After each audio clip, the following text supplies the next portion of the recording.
Hi, everybody. David Mylan here, Director of Investor Relations with Nighthawk Equity. Thanks so much for joining us today.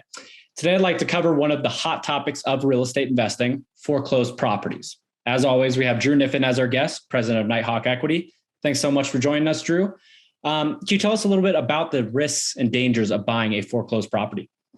Yeah, thanks, David. Right. So foreclosed properties, they sound like a great idea, right? And we've all seen those HGTV shows where someone makes a lot of money, but there are a lot of risks involved. So a foreclosed home is one that needs a lot of work. And what it means is that the previous tenants were not able to pay their mortgage or the previous residents. So they probably were not doing a good job maintaining the home, doing the normal maintenance things that you might need to do, whether that's repairs, roofing. And oftentimes when the bank comes after them, they start to almost tear apart the home. So I've heard even stories of people literally pouring concrete down a toilet just to sort of get the bank. And that's the kind of thing that you're getting into. If you're buying a foreclosed home, you're buying it from the bank that took it aggressively and using legal actions to take it from the previous owner of the property. So there can be a lot of risk there. Yeah, it definitely sounds like a lot of risk there, Drew. Now, on top of that, I've also seen that there's many potential issues when it comes to the process of purchasing a foreclosed home. Can you tell us a little bit about that? Why is it more difficult to do that than, say, compared to under normal circumstances?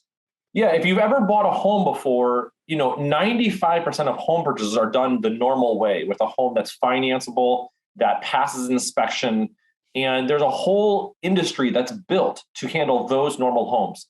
If you're in a foreclosed home, you're outside of that normal swimming lane and you're in a whole different ecosystem. Most banks won't lend into that property because it might not be deemed inhabitable. And if you can't a lender to lend to you, you only have a few options. Number one, you can buy the property all cash yourself with no mortgage. And most of us can't do that. Or you have to go to a lender that will lend into these uninhabitable homes. And you're going to pay a much higher interest rate. And that interest is going to accrue against you very fast. So it's an incredibly competitive environment. Foreclosures can be great deals, but they also come with a lot of risks, both in the physical structure and the financing of the property. Right. And now that we've established the risks of buying a foreclosed property, why is it better to invest in, say, multifamily or non-foreclosure multifamily when it comes to real estate investing? Yeah. So let's go back to the foreclosed home. You're intertwining two different things where you personally live and your investments.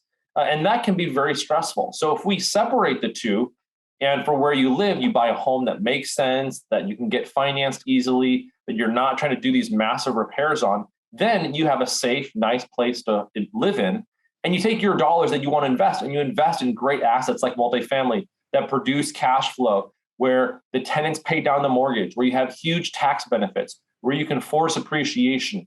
So take your investment dollars and put them in an asset class that's meant to be invested in, and then take your living dollars and just buy that home that makes sense, that's financeable, where all those repairs aren't an issue.